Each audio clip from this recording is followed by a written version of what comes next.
All right. Good morning, everyone. We're going to get started quite promptly today. So the time now is 10 o'clock. And just as we kind of start and just wait for the last few people to trickle in, I'm just going to buy a couple of moments of time. We'll kind of start in about 30 seconds for real. Okay, great. Cool. So good morning, everyone. So just to introduce myself, my name is Eitan Stern. I'm a commercial lawyer. I'm the director of a company called Legalese. And Legalese represents about 2,000 startups, creatives, and tech companies and SMEs in South Africa. To explain a bit more about what we do, that's the team that works for us and who are all working remotely and quite diligently at the moment, including Larry, the dog, who's next door working hard on a hoof. And just to explain a little bit about what we do, we are a full-service creative legal agency. So our work is to offer affordable and accessible legal services to startups and SMEs across South Africa. And, you know, so we do intellectual property law, we do work for early stage companies, commercial law, non-profit tax. We're a one-stop shop for legal needs for our clients. So that's just a bit about us and what we do. Just to, as a bit of a proviso, this is also, you know, we do a lot of lectures and public speaking, TV shows and things like that, but this is the first time at giving a webinar a crack. So bear with us while we go through it. I'm hoping that it works well. So bear with us. Okay, great. So the last few weeks have been pretty busy for all of us, I imagine, as we've all entered the COVID-19 crisis. And our job as lawyers is to help our clients through tough situations. And it doesn't get much tougher than what we're going through now. So what I want to look at today is to go through a few of the legal issues that we've been experiencing from our clients, and which we feel are relevant for you as business owners to know about. And just to kind of explain, our ethic as lawyers during this time has been to help those in need.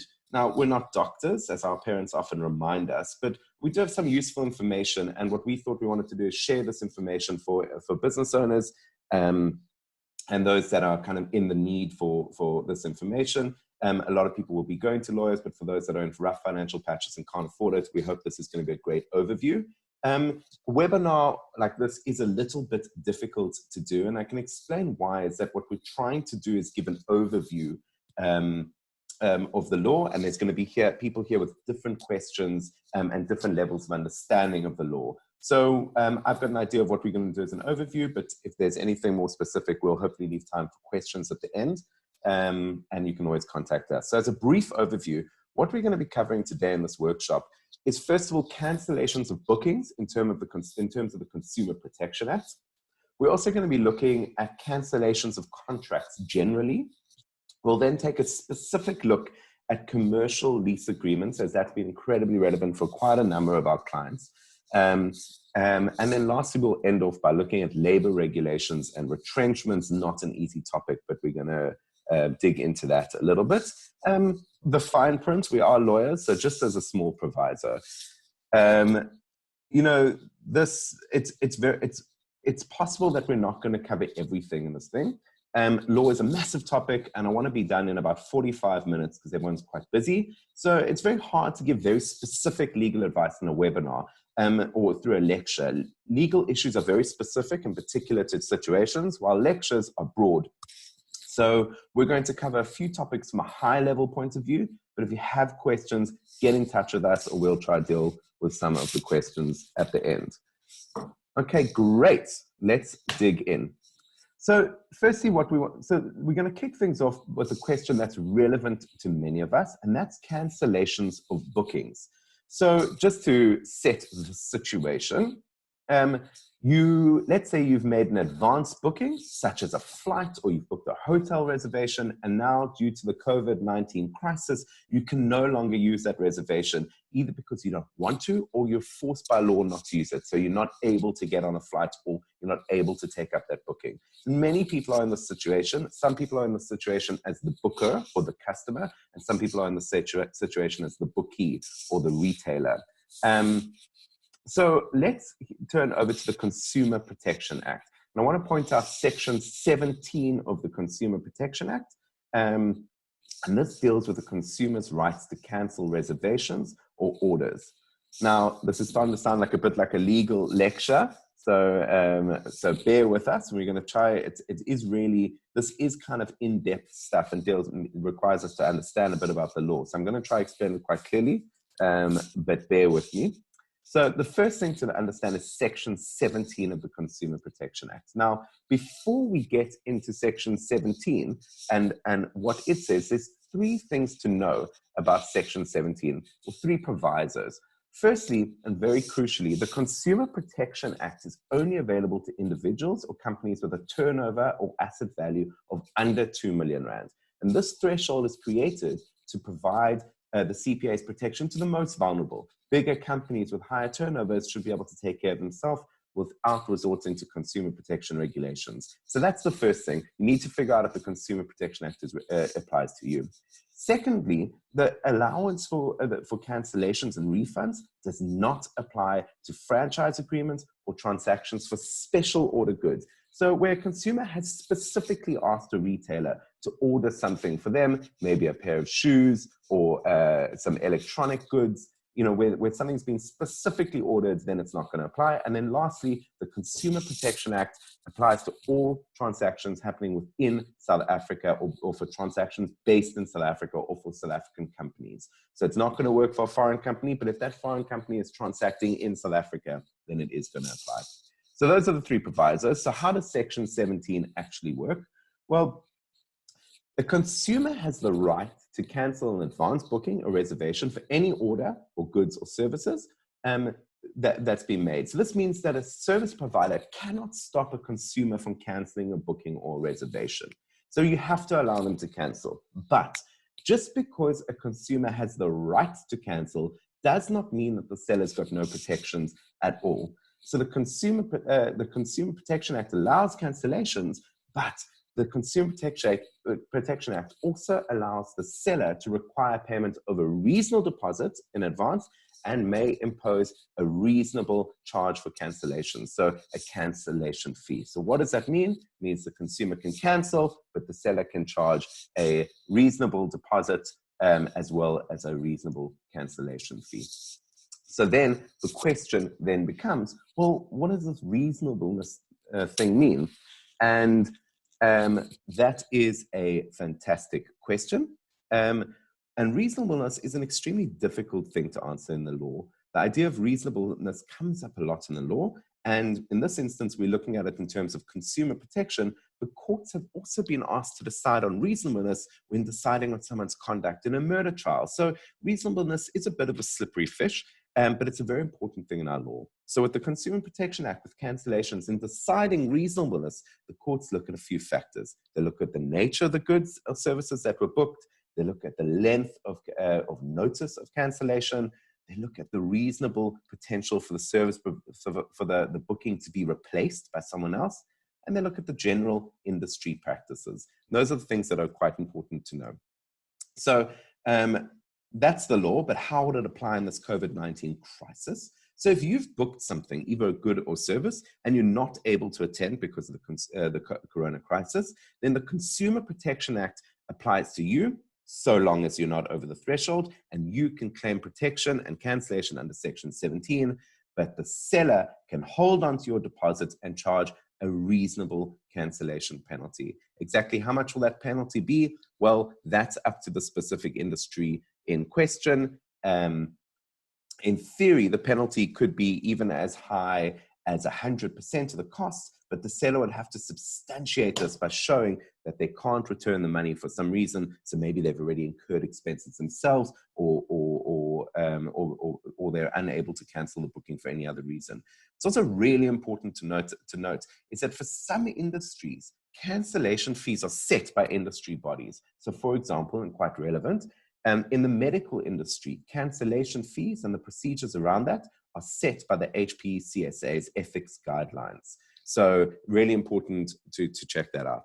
Then really important to remember, just before we move on, if you can't make a booking because you're in hospital or because you died, then according to Section 17 of the CPA, above what everything we've spoken about does not apply, and you're entitled to a full refund. This is unfortunately going to be very relevant coming into in the next few months, which is awful. But if you are have landed up in hospital and cannot make the booking, or one of your clients has landed up in hospital, then they are going to be able to get a refund. Then just a pro tip before we move on. It's always good. It's always a good idea to check the company's terms and conditions that you've booked from. Or if you are a seller out there, make sure that you understand your terms and conditions that you have on your website. So you might know these awful little terms that many websites have that no one ever reads. Well, now's the time to read them. The terms are going to have some information on cancellation, and whatever you find in those terms is going to be binding on your booking. So if the terms say that there is a cancellation fee, then sorry, that cancellation fee will apply. And if you disagree with the cancellation fee, then you can dispute it. You can begin the dispute through the terms of service, or whatever they provide for cancellation. If that doesn't work, you can consider a formal route with a letter of demand, and you can also approach the Consumer Commission or an industry ombudsman at your disposal. So that is how cancellation in terms of the Consumer Protection Act is going to work. All right, I hope everyone is with me. Looks like we've got a fair couple of people over here, and hopefully at the end we'll have time for some questions. So the next thing I want to look at is cancellation of contracts more generally. So we've been through the Consumer Protection Act, which will assist many with their bookings, but let's look at contracts more generally. What are your rights? So if we were to set the situation, let's say you are a service provider and you've agreed to provide certain services to your customers. Maybe you're putting on an event, or you're running a media campaign, or maybe even building a house. The corona crisis arrived in South Africa, and now you're no longer in a position to perform the services you've agreed to perform. So in the past few weeks, we've seen numerous of our clients land up in this situation. And while we can't answer all the questions in the webinar, what I can do is explain the rationale and the thinking we would go through in order to answer the questions. All right, so the first thing we're going to do is look if there is a contract. So if you're providing any service, or you're a service provider, then in an ideal world, you would have a contract in place, because that's going to be the main thing to help you. If you don't have a contract in place, the situation does become a fair bit more difficult to resolve. There is always an answer and a strategy. I mean, they made peace in the Middle East. Generally, people can come to an agreement over, well, they didn't make peace in the Middle East, they made peace in Ireland. But generally, people can come to a solution about what to do with a contract. So there's always a strategy, but you're going to have to chat to the person that you are in a contract with to figure it out. The best thing that I can say is if you don't have a contract, then you're going to need to have a negotiation. So put on your best shirt and your biggest smile and try resolve it. But let's deal with the situation that someone does have a contract in place. Now, the first thing we're going to do is we're going to look at the termination provisions of that contract. Now, the reason we have contracts in the first place is that they set out a bunch of rules by which the party can work by when dealing with each other and if things go wrong. So ideally, there would be a list of rules for what to do if you need to terminate the contract. This would be an example of something that we might have put into one of our contracts. And essentially, the rules are going to say, well, you know, who gets paid what if there's a cancellation? What obligations are going to stem from this cancellation? And are there any fees that are left to pay? So in an ideal world, you've already, when contracting, thought out what to do if there's a cancellation. And that's the first thing to look at. And then the answer is going to be you follow those rules, so and you just go according to what they say. Okay, moving on. There could be in your contract, when you're reviewing your contract, there could be a clause which is called a force majeure clause. Now, force majeure is a term we've all heard a lot flying around recently. It's been a pretty popular term. It kind of reminds me of when there was the Oscar trial and the whole of South Africa became experts in dolus eventualis. Now we're all getting to terms with another term, which is force majeure. And force majeure means a superior force, or commonly known as an act of God. And essentially, a force majeure situation arises when if a force majeure situation arises, and I'll explain a bit about what it is, then both parties are released from their obligations and liability, either partially or in full. So how does it work?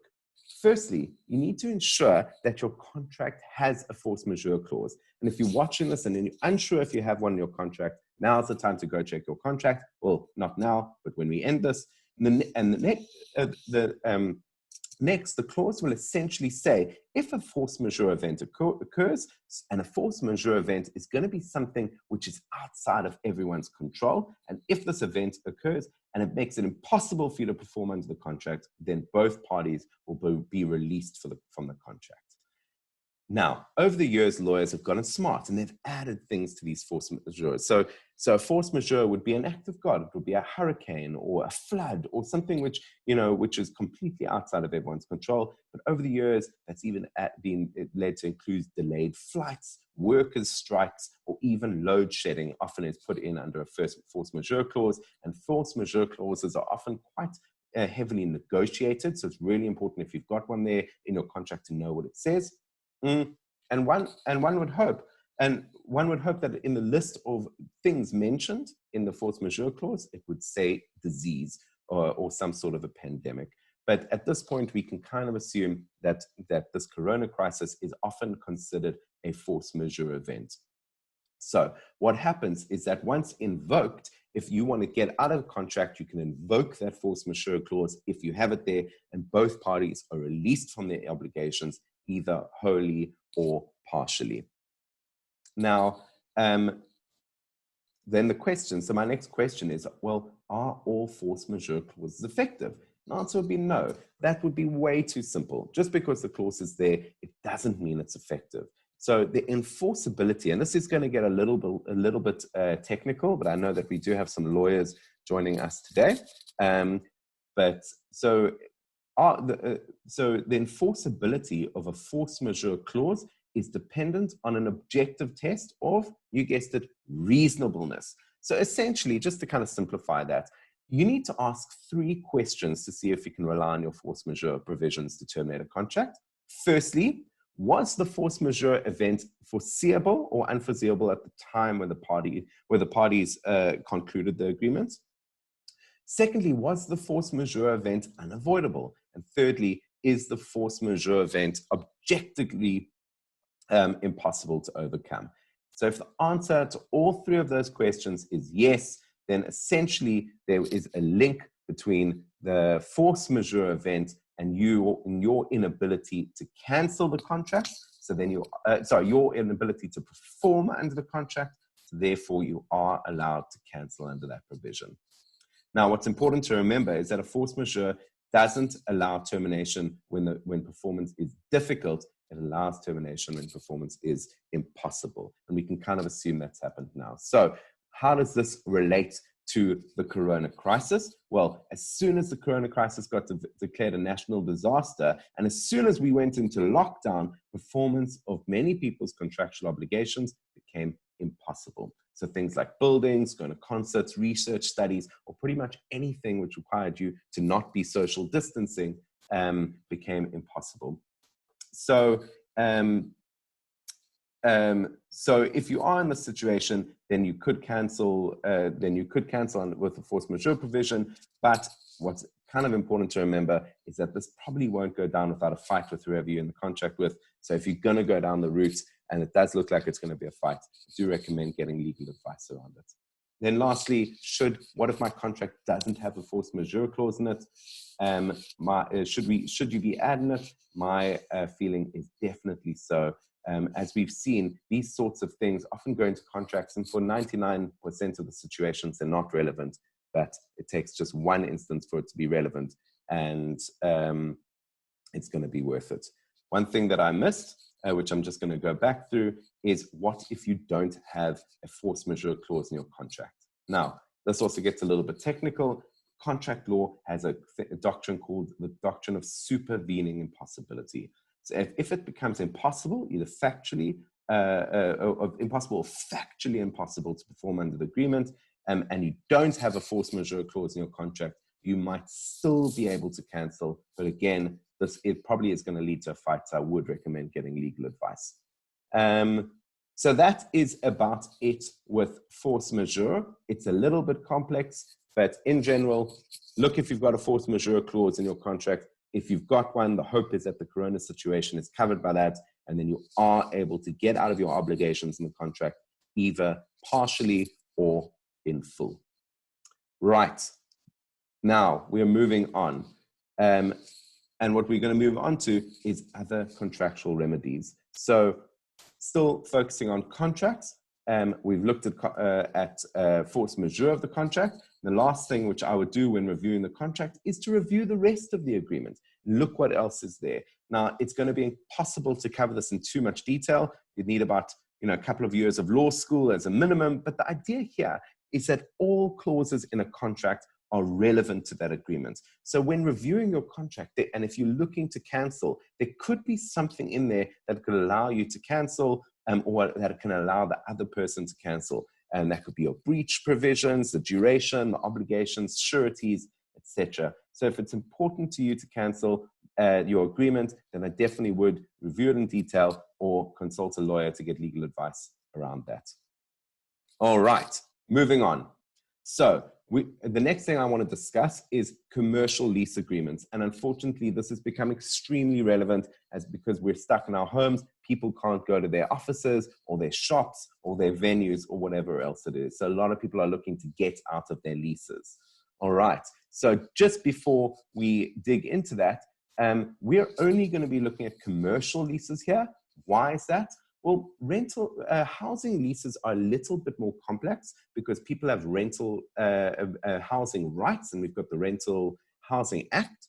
And then also because most of us are staying at home, with the exception of one of our clients who's a beer brewer, who is actually spending the entire quarantine, the entire 21 days in the brewery by himself. So besides him, most people are staying at home, so they don't have the option to cancel their residential leases. So we're going to be looking at commercial leases, and every lease is different, but I'll take you through our thinking on what we would do when looking at a lease. Okay, so firstly and very briefly, we'd look at the Consumer Protection Act.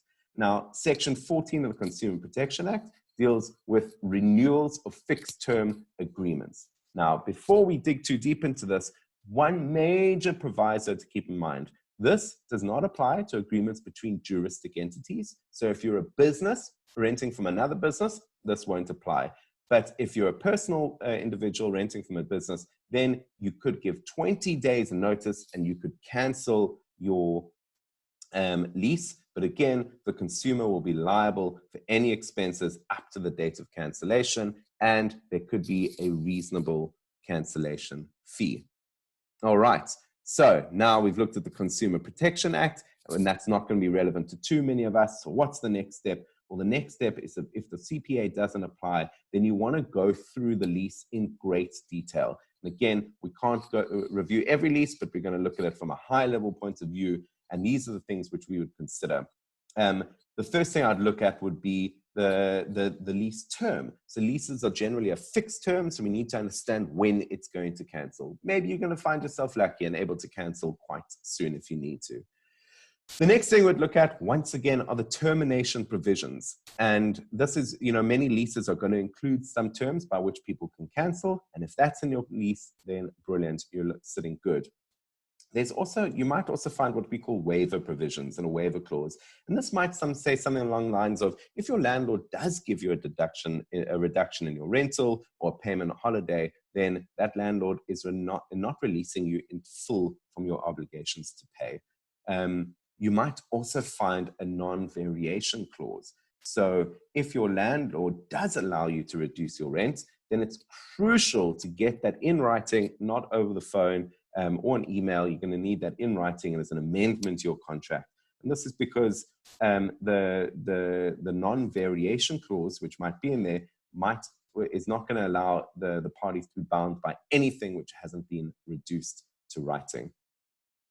So the next thing, and this has come up quite a lot recently, so it's quite interesting, is there might be a clause in your lease that governs what happens when you as a tenant are deprived of occupation of the premises.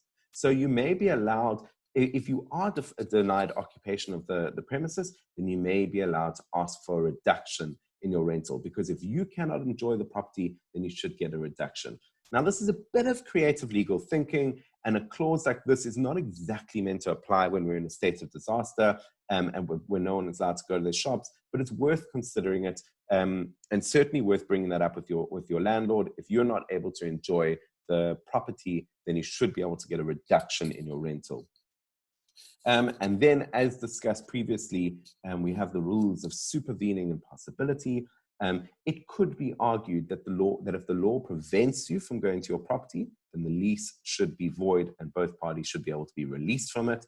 However, it's unclear how long this impossibility will remain, and thus whether the lease should be cancelled in full. So if you're going to go this route, it is potentially possible, but I certainly recommend getting legal advice around it.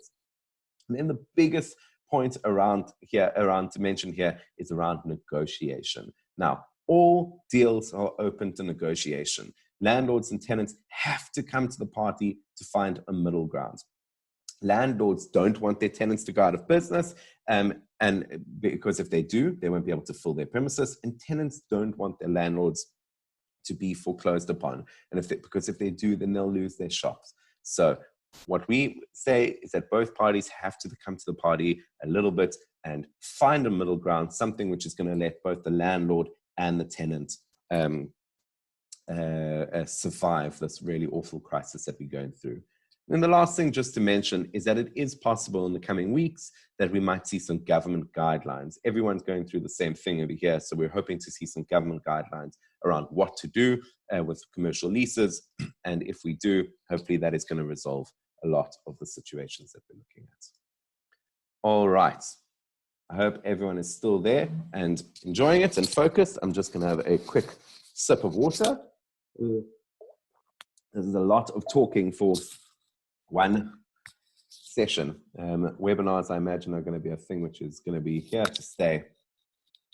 So getting used to it. And I do see there's a couple of questions. If it's all right with you, I'm going to get to the end and we're going to deal with some of the questions, and we're going to test out some of the features on Zoom to answer questions. All right. Now, the last thing we want to touch on today before we end off is possibly the hardest section of all.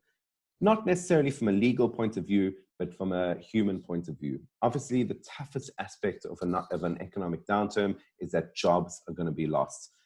Now, as lawyers and as business owner, we're looking at, as lawyers and as business owners out there, we're looking at this from a very practical point of view. But as I was told by someone smart when I started my business, with employees, never mess with their leave and never mess with their pay. And unfortunately, the corona crisis has meant that we're messing with both of those. So while we're looking at the legal facts, it's really important to remember the sensitivity here.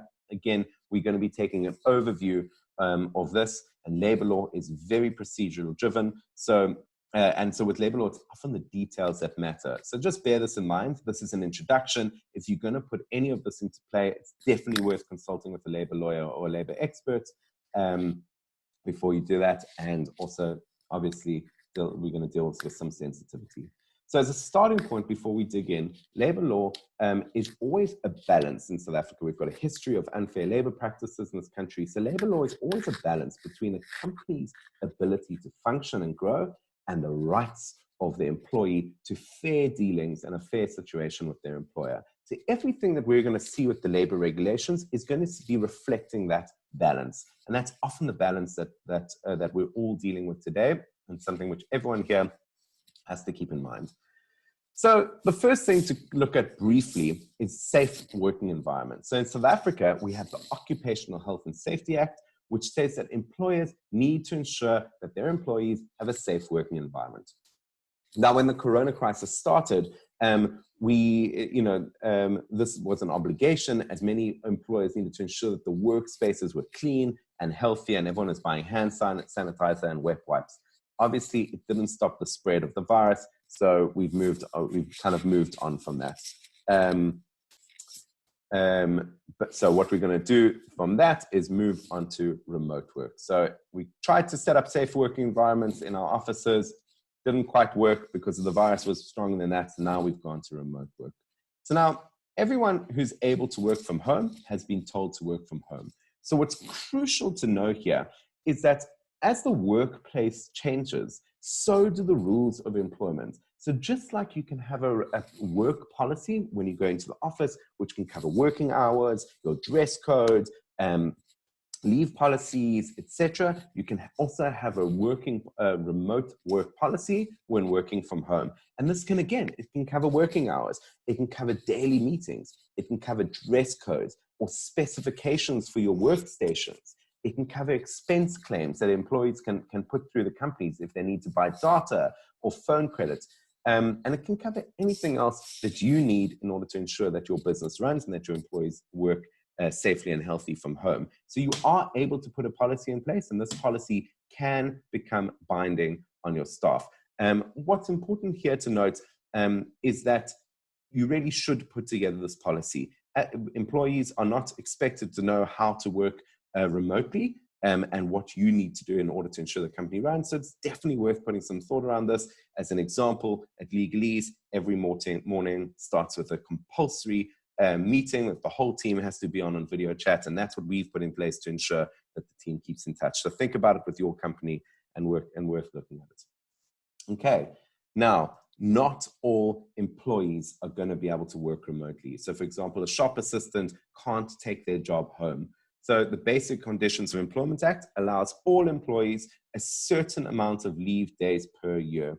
Now, what employers can do in this situation is force their employees who can't come to work to take leave. Now, this isn't going to be able to solve everything because it's just going to buy you a couple of days, but certainly worth putting in place in order to try to survive financially. The next thing I want to look at is what we're calling TERF. And so basically the government, and this is a temporary employer relief scheme.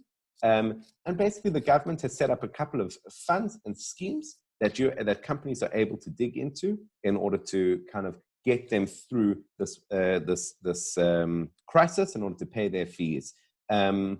So really worth looking into that. We're not going to dig into too much detail on that now. All the information is out there on the government websites. But certainly, if you aren't able to hold on to your staff during this process, definitely worth looking at the temporary relief measures put in place. Now we get to the most critical and most difficult situation of all, and this is retrenchments. Now, in South African law, retrenchments are actually called dismissals for operational requirements. So as a reminder, South African law is a balance between the rights of a company and the rights of employee. So the focus of the retrenchment procedure is it's about mutual decision and consultation. Two things to keep in mind before we look into it in detail. I'm only going to go through the procedure for small businesses with less than 50 employees. Not that that's a small business, but businesses with less than 50 employees. If you have more than that, you 100% need to consult a labor lawyer. It's not a procedure. The procedure gets quite technical. You need to get someone to assist you through it. Also, very important to remember, small business or big business, labor law is extremely procedural. So it's not good enough to be correct and to be fair. You have to be procedurally fair as well. So really important that you have to not just be correct in what you're trying to do, but you have to follow procedure. So what I want to do is look through this retrenchment procedure quite as an overview. So the first thing that you're going to do in a retrenchment procedure is you are going to do a consultation. Remember, retrenchment is about a conversation between the employer and the employee. So first, the employer must consult with the employee. Bring them into the conversation. Bring them into the problem that you are experiencing. Remember, this is about a dismissal for operational requirements. So you're bringing them into the operational requirements here. And you have to engage, really honestly engage, not just for procedural reasons, but engage them. You need to discuss with them what's happening, why you need to come to this decision, how you've landed up here.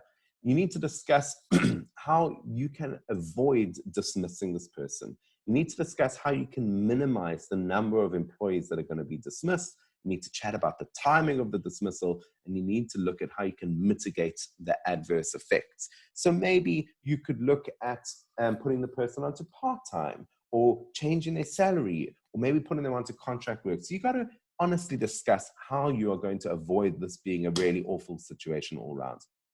You also need to discuss the method on which you're going to decide which employees you're going to retrench. You can't retrench on favoritism. You need to have a method which makes sense. So maybe you're saying you're only keeping heads of departments, or maybe you're saying you're retrenching all people from marketing or from development or one specific department, but there has to be a rationale to what you're doing. And the last thing you're going to do is you're going to look at severance pay. And in general, the rules around severance pay is that you're entitled to 1 week severance pay per year of employment. Of course, everyone is able to give more than that. Some severance pay packages are a lot more than that. But that's sort of the legal requirement around severance pay. Certainly in this situation, if you're getting rid of someone, try to give them as much as you can to help them get through. So that's the consultation. The next step is where a lot of people often go wrong, and it's really, really important to know about this. The employer then gives what's called a written notice in terms of Section 189 of the Labor Relations Act. This is also known as a 189 notice. And what's important is that this has to be in writing. All right? So everything that you've been through in your discussion, you're going to cover in this letter. You're going to discuss the reason for the dismissal. You're going to discuss the alternatives that the employee could consider before proposing the dismissal. You need to cover the amount of employees that are going to be dismissed. You're going to cover the severance pay. You're going to cover what you've looked at in order to avoid it, etc. I'm not going to go through this list line by line. If you want to know what they are, look at Section 189 of the Labor Relations Act, and that will tell you exactly what you need to cover. What's important to remember is that this letter has to be procedurally perfect. You need to cover all of these things in the letter, because what you're doing is the law is forcing you to bring the employee into the discussion and really tell them why you're landing up in this position. It's also crucial to remember a retrenchment, because it's for operational requirements. It is not there because an employee wasn't performing well, or hasn't been hitting their targets, etc. If you bring those two things together and you merge those two, you really, really are looking for trouble, because then you're using the retrenchment procedure unfairly and using it as an excuse to get rid of someone that wasn't performing, which is not allowed. So you give them the written notice. The third step here is the employee's representation. Now, the employee is given the opportunity to make representations about the dismissal and give any comments that he or she has. So, the employer must listen in good faith and try engage with these comments and explain in good faith why they either agree or don't agree. It's possible the employee is going to come up with something that you haven't thought of that might be able to save their job, even in part. So the employee is given time to consider. During the corona situation, these time limits can be truncated a little bit. So, in a regular sort of situation, they might even get a couple of weeks or a few days. Here, it could be a lot quicker. But the employee is able to give representations and chat about what they think of this procedure and what they think about they could do to save their job. And then the final step is effectively the employer comes to a decision. So based on the discussion and the criteria and everything that's been spoken about, the employer is able to come to a decision about what to do. And if that decision is that for operational requirements, which the employer is going to understand quite well, they're not able to save this person's job, then so be it. If the employee feels that it's unfair and that you haven't gone through the procedure correctly, they could approach the CCMA when it becomes active again.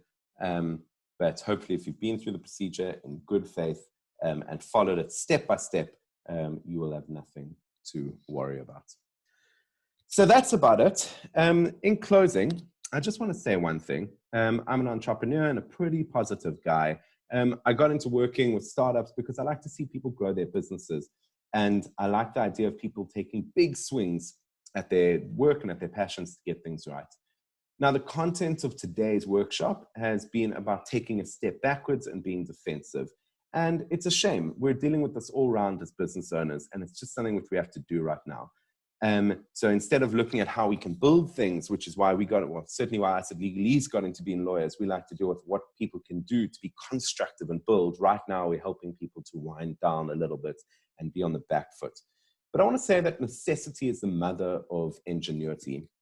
The 2008 crash saw the birth of many of today's biggest companies: WhatsApp, Venmo, Instagram, Uber. I know it's hard to see right now, but the world will carry on. And the point is, and at that point, it's right now, while we're putting our defensive strategies in place, we need to be learning from what we're doing right now. And we need to be looking ahead to some extent. And us at Legalese are really excited in the future to be running webinars about growth strategies and the legal requirements and consequences of growing a business. But for now, we're looking at a bit defensively, but we will get back there, and so will all of you. Thanks for joining us. We plan to do another webinar soon. If people enjoy this and found it interesting, so if you have a specific topic that you want to know about, let us know, and we can plan around that. And if you need anything in the future, just get in touch with us. At that point, that's the end of the lecture. At this point, well, I suppose at any point you can feel free to leave, but I'm happy to try and answer a few questions that come up.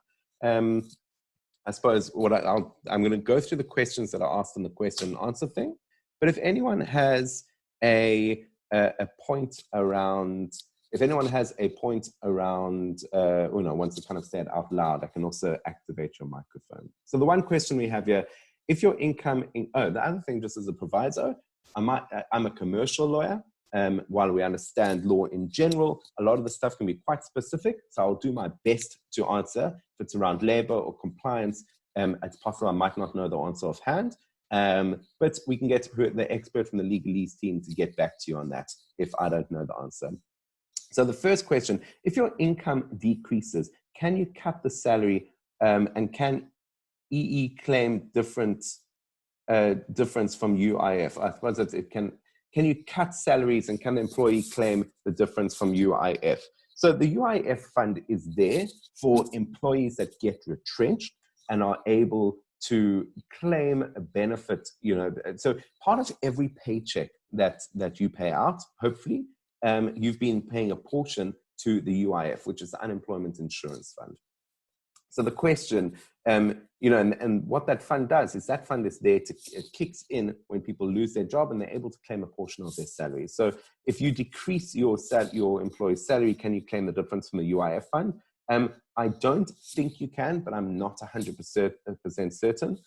Diane, if you drop me an email, the info@legalese.co.za or Ethan, I will get Sudden, who is our labor lawyer, and will be able to answer that. But I don't think that is permitted. My understanding is that UIF is there for when people get retrenched. I'm going to carry on going through these questions.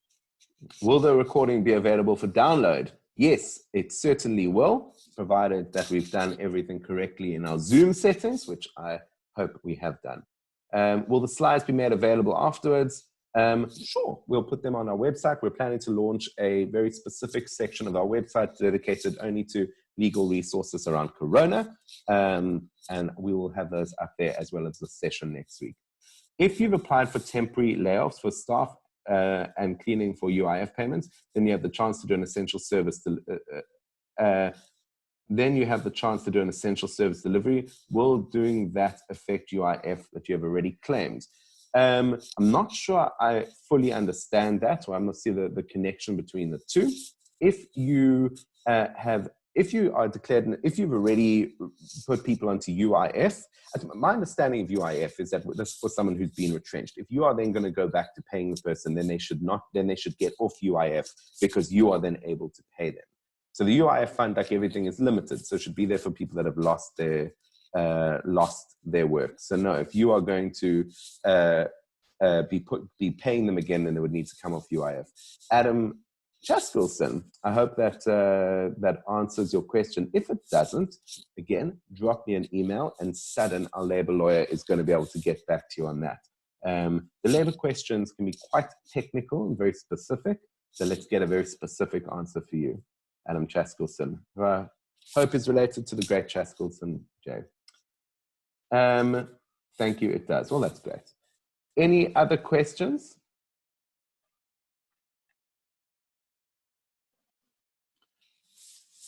All right.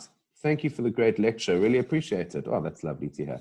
Quick one on furlough. As we don't have that in South Africa, international companies are either forcing employees, one, to use their leave, two, take unpaid leave, or three, go into temporary layoffs. Are these options to avoid immediate retrenchment? My question pertains to temporary layoffs is just delayed retrenchment, right? And can be abused. Should the same step be followed in the case of retrenchment, or can the mere player just tell you that the employer tell you that you're on temporary layoffs, and if nothing changed after 4 months, you get retrenched? So theoretically, yes. I mean, these are really unprecedented circumstances. So, you know, to a large extent, we're just trying to figure this out as we go. The law has never really, or the country's never really seen such an increase in operational plans that employers are making. So essentially with this, employees and employers need to be working together to make a plan which is going to work. These things of temporary layoffs, the hope is if you are doing a temporary layoff, you can then apply to that fund in order to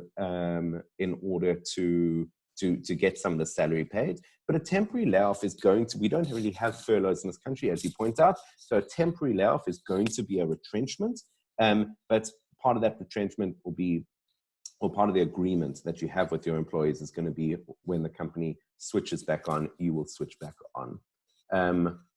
Fritz, I hope that answers it. Again, if it doesn't, we have a labor expert. His name is Sudden, and he'll be able to answer it. And Adam Chaskelson says, great. Chaskelson J was his uncle. That's where we've got a celebrity with us. That's great. He was also waiting for that question. I'm sure you get that often. Hi, Tan. Do website terms and conditions need to change now that we're working from home? Well, look here. So this is really interesting, quite crucial. So for years, we've had these website terms on every website, and no one's really paid too much mind to them. For the first time, these things are becoming more important because everything is happening digitally now.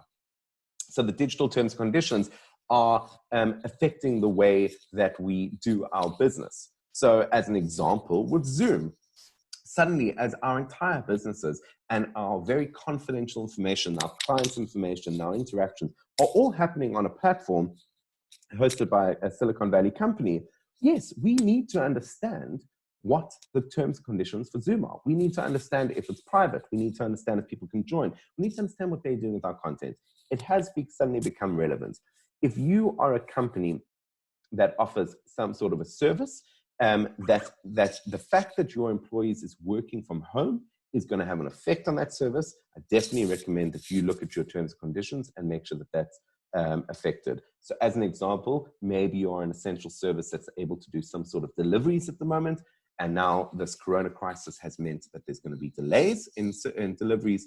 Well, then it is certainly worth adding to your terms of service that there might be delays. So definitely your website terms are going to be extremely relevant to everything that you do as a business.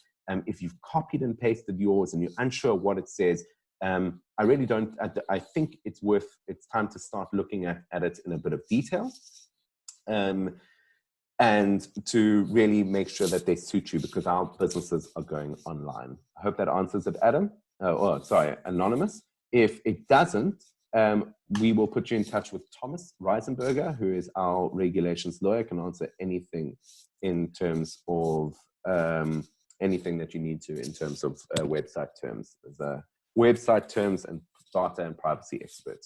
Are you able to enforce short weeks and pro rata salaries? Certainly. So this is, part of your retrenchment provisions. So if part of your retrenchment, you come to an arrangement that says, listen, we can't pay you a full salary, but what we can do is 25% salaries for everyone. And that's the measure that you're going to be putting in place in order to make sure people don't lose their jobs totally. Then that definitely can be enforceable. And that's going to be quite advisable for quite a lot of companies to try to get through this. Rather put people onto part salaries than when people lose their jobs. All right. That's the end of my questions that we have. Are there any other questions from anyone there? If not, we're going to sign off. I said 45 minutes and we're on 49 minutes, including questions, which is great. I hope everyone has enjoyed this. There are no more questions coming through. If anyone has any questions, please don't worry. Get in touch with us, info@legalese.co.za. We are here to help through the situation. We have commercial lawyers, labor lawyers, online lawyers, tax lawyers, everyone covering all different types of legal questions. So if you've got anything to ask, give us a shout. We're doing our best to help everyone. We're reducing fees to make it affordable for people and waiving fees in certain instances. So please get in touch. Our job is to help you guys make sure that you know how to get through this crisis, because that is our job as startup lawyers. Thank you very, very much to everyone for joining us. It's incredible to see the amount of interest that there was here today. I hope everyone is making their way through. I hope everyone is being gentle on themselves and their businesses and their employees and their families. I hope everyone's staying safe, and all the best to everyone. Until next time, take care.